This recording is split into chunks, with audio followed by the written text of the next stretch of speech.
শেখ হাসিনার ফেরার পরিকল্পনা ঘিরে গোপন বৈঠক, গ্রেফতার 22 নেতাকর্মী কারাগারে। এবং সর্বশেষ জানাবো খুলনায় করোনায় আক্রান্ত হয়ে যুবকের মৃত্যু। এতক্ষণ শুনছিলেন সংবাদ শিরোনাম, এবারে বিস্তারিত। তবে তার আগে অনুরোধ থাকবে আমাদের চ্যানেলটি সাবস্ক্রাইব করে বেল আইকনটি ক্লিক করুন। অন্তর্বর্তী সরকারের চুক্তি নীতি নিয়ে সন্দেহ ও প্রশ্ন।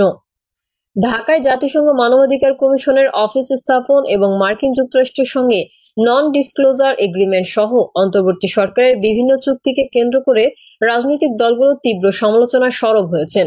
চট্টগ্রাম বন্দর নিয়ে বিদেশি সংস্থার সঙ্গে চুক্তি, যুক্তরাষ্ট্র থেকে গম ও উড়োজাহাজ কেনার বিষয়েও প্রশ্ন উঠেছে। অন্যদিকে অন্তর্বর্তী সরকারের পক্ষ থেকে দাবি করা হচ্ছে তারা জনগণের স্বার্থ বিরোধী কোনো সিদ্ধান্ত নিচ্ছে না এবং এসব চুক্তি করা সরকারের বৈধ ম্যান্ডেট রয়েছে। রাখাইনে জরুরি ত্রাণ সরবরাহের জন্য জাতিসংঘকে করিডোর দেওয়ার বিষয়টি শুরুতে সরকারের তরফ থেকে সামনে আনা হয়েছিল, তবে সমালোচনার পর এখন এই বিষয়ে আলোচনা বন্ধ রয়েছে। সরকারের বক্তব্য, জাতিসংঘের সঙ্গে করিডোর বা প্যাসেজ নিয়ে কোনো আলোচনা হয়নি এবং এই ধরনের পরিকল্পনা সরকারের বিবেচনায় নেই। অন্যদিকে 18 জুলাই থেকে মানবাধিকার কমিশনের অফিস বাংলাদেশে কার্যক্রম শুরু করায় তা এখন অনস্বীকার্য বাস্তবতা। তবে এই অফিসের স্থাপন নিয়ে শুরু থেকেই হেফাজতে ইসলাম সহ কয়েকটি ইসলামী দল তীব্র বিরোধিতা ও প্রতিবাদ করছে। একইভাবে বাংলাদেশের কিছু বামপন্থী দলও এই উদ্যোগের বিরুদ্ধে অবস্থান নিয়েছে। এখন বিএনপি ও এনসিপিও এতে যোগ দিয়েছে। বিএনপির স্থায়ী কমিটির সদস্য সালাউদ্দিন আহমেদ বলেন, ফিলিস্তিনের গাজার মানবাধিকার পরিস্থিতি বাংলাদেশ থেকে অনেক খারাপ হলেও সেখানে জাতিসংঘের কার্যক্রম লক্ষণীয় নয়। রাজনৈতিক দলগুলোর সঙ্গে আলোচনা ছাড়াই ঢাকায় মানবাধিকার কমিশনের অফিস স্থাপন ন্যায়সঙ্গত হয়নি এবং এতে উদ্বেগ সৃষ্টি হয়েছে। এর আগে প্রতি বছর প্রায় 5 লাখ টন এলএনজি আমদানির চুক্তি হওয়া ছাড়াও সয়াবিন, তুলা ও ডালের মতো পণ্যের আমদানিতেও নতুন চুক্তি হয়েছে। এছাড়া স্টার্লিং কোম্পানি বাংলাদেশে ব্যবসা শুরু করেছে। সবচেয়ে বড় বিতর্কের কারণ হলো যুক্তরাষ্ট্রের সঙ্গে শুল্ক আলোচনার মধ্যে নন ডিসক্লোজার এগ্রিমেন্ট স্বাক্ষর করা। অন্যদিকে 29 ও 30 জুলাই মার্কিন ইউএসটিআর এর সঙ্গে আলোচনা সুবিধাজনক স্থানে না পৌঁছালে 1 আগস্ট থেকে বাংলাদেশ থেকে যুক্তরাষ্ট্রের রপ্তানি পণ্যে অতিরিক্ত 35% শুল্ক আরোপ করা হবে। সরকারের ভেতর অদৃশ্য সরকারের অস্তিত্ব। এর আগে 23 জুলাই সেন্টার ফর পলিসি ডায়ালগের সম্মিলিত ফেলো দেবপ্রিয় ভট্টাচার্য এক গোল টেবিল বৈঠকে বলেন, আমরা যে সরকারকে আনুষ্ঠানিকভাবে দেখি তার ভেতরেই আরেকটি সরকার কাজ করছে। তিনি জানান, রাষ্ট্রীয় সংস্কারের জন্য গঠিত বিভিন্ন কমিশন ও কমিটির অধিকাংশ সুপারিশ বাস্তবায়ন হয়নি, যা সরাসরি নির্বাচন ও সংবিধানের সঙ্গে সম্পর্কিত নয়। প্রশাসনিক আদেশেই সংস্কার সম্ভব ছিল, তবুও কাজ হয়নি।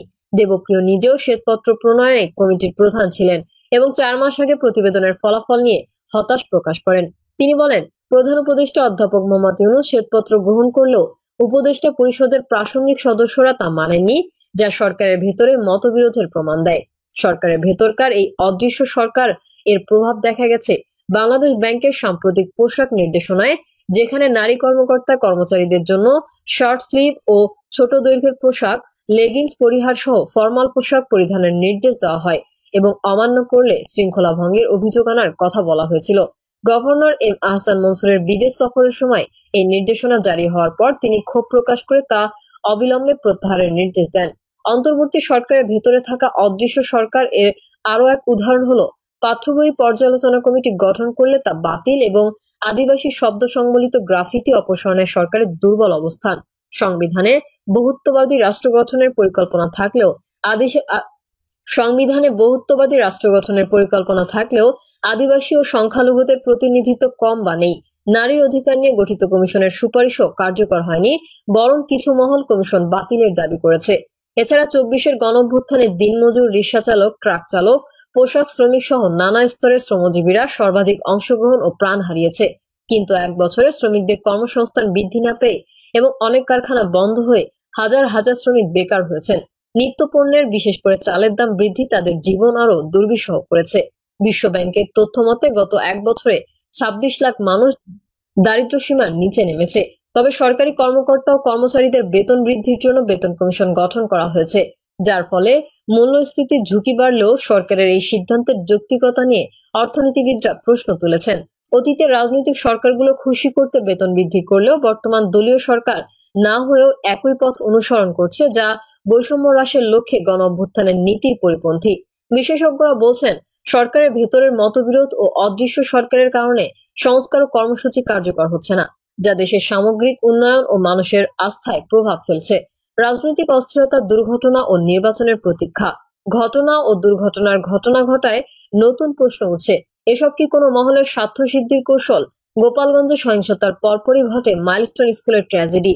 এই মর্মান্তিক ঘটনায় শিক্ষার্থীদের স্বতঃস্ফূর্ত বিক্ষোভে ফ্যাসিবাদী চক্রের ইন্ধনের অভিযোগ তুলেছে বিভিন্ন মহল। রাজনৈতিক নেতাদের বক্তব্যে উঠে এসেছে, বিক্ষোভে পরাজিত আওয়ামী লীগপন্থীরা অনুপ্রবেশ করেছে। এই প্রেক্ষাপটে অন্তর্বর্তী সরকার রাজনৈতিক দলগুলোর সঙ্গে ধারাবাহিক বৈঠকে বসেছে। গত মঙ্গলবার যমুনায় প্রধান উপদেষ্টা ডক্টর মোহাম্মদ ইউনূস 4টি দলের সঙ্গে আলোচনায় ফ্যাসিবাদ বিরোধী ঐক্যের উপর গুরুত্ব আরোপ করেন। পরপর কয়েকদিন বিভিন্ন রাজনৈতিক দল ও জোটের সঙ্গে বৈঠকে একই আহ্বান জানানো হয়। রাজনৈতিক দলগুলো সরকারের পাশে থাকার অঙ্গীকার জানালেও ভোট ছাড়া স্থায়ী সমাধান হবে না বলে মত বিশ্লেষকদের। বিশ্লেষকেরা মনে করছেন, আওয়ামী লীগ মাঠে সক্রিয় হয়ে গেছে, ফলে জুলাই শক্তিকে ঐক্যবদ্ধ ও সক্রিয় থাকতে হবে। ফ্যাসিবাদ বিরোধী ঐক্য গড়ে তুললেও গোপন ষড়যন্ত্র ও সহিংসতা আশঙ্কা থেকে যাচ্ছে। গোপালগঞ্জ ইস্যুতে মানবাধিকার লঙ্ঘনের অভিযোগ তুলেছে সালিশ কেন্দ্র। মুরাদনগরে বিএনপি এনসিপি সংঘর্ষ, মামলা করেনি কোনো পক্ষই। কুমিল্লার মুরাদনগরে বিএনপি ও এনসিপির মধ্যে সংঘর্ষের ঘটনায় 24 ঘন্টা পার হলেও এখনো পর্যন্ত মামলা করেনি কোনো পক্ষই।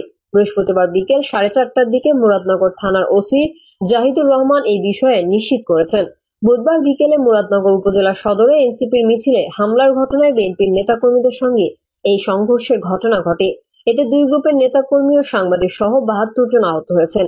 পুলিশ ও স্থানীয়রা জানান, বুধবার বিকেলে ছাত্র জনতার ব্যানারে মুরাদনগর উপজেলা সদরে একটি বিক্ষোভ মিছিল বের করে এনসিপি। স্থানীয় সরকার উপদেষ্টা আসিফ মাহমুদ সজীব ভুঁইয়া এবং তার বাবা প্রধান শিক্ষক বিল্লাল হোসেনের বিরুদ্ধে অপপ্রচারের প্রতিবাদে এই বিক্ষোভ মিছিল বের করা হয়। এদিকে একই সময় উপজেলার ছাত্রদল তাদের নেতাকর্মীদের কারাগারে প্রেরণ এবং রিমান্ড মঞ্জুরের প্রতিবাদে বিক্ষোভ মিছিলের প্রস্তুতি নেয়। এ সময় এনসিপির মিছিলে ইটপাটকেল নিক্ষেপ ও হামলা করা হয়। এতে ধাওয়া পাল্টা ধাওয়ার ঘটনা ঘটে। এ ঘটনায় এনসিপির 50 জন এবং বিএনপির 15 জন আহত হয়। পেশাগত দায়িত্ব পালনের সময় 7 সাংবাদিক আহত হন। ঘটনার পর থেকে এলাকায় থমথমে অবস্থা বিরাজ করছে। সাবেক ছাত্র সমন্বয়ক অ্যাডভোকেট ওবায়দুল হক সিদ্দিকী বলেন, বিএনপির কায়কোবাদ সমর্থকরা হামলা চালিয়ে আমাদের 50 জনকে আহত করেছেন। আমরা তাদের চিকিৎসা চালিয়ে যাচ্ছি। এ ঘটনায় আইনগত পদক্ষেপ নেওয়ার কার্যক্রম অব্যাহত রয়েছে। মুরাদনগর উপজেলা বিএনপির যুগ্ম আহ্বায়ক কামাল উদ্দিন ভূঁইয়া বলেন, এই হামলায় আমাদের 15 নেতাকর্মী আহত হয়েছেন। এতে জড়িতদের বিরুদ্ধে আইনগত ব্যবস্থা নেওয়া হবে। মুরাদনগর থানার ওসি জাহিদুর রহমান বলেন, এনসিপির মিছিলে হামলা এবং পরে দুই গ্রুপের সংঘর্ষের ঘটনায় এখনো পর্যন্ত কেউ মামলা করতে আসেনি। যে কোনো অপ্রীতিকর ঘটনা এড়াতে এলাকায় অতিরিক্ত পুলিশ মোতায়েন রয়েছে। এছাড়া সেদিনের ঘটনার ভিডিও ফুটেজ সংগ্রহ করে তা খতিয়ে দেখা হচ্ছে। বিদ্যুৎ কেন্দ্রে সুইচিং স্টেশনে অগ্নিকাণ্ড, হবিগঞ্জ জেলা অন্ধকারে। হবিগঞ্জের শাহজিবাজার বিদ্যুৎ উৎপাদন কেন্দ্রের 33/11 কেভি সুইচিং স্টেশনের কারেন্ট ট্রান্সফরমার ও ব্রেকারে ভয়াবহ অগ্নিকাণ্ডের ঘটনা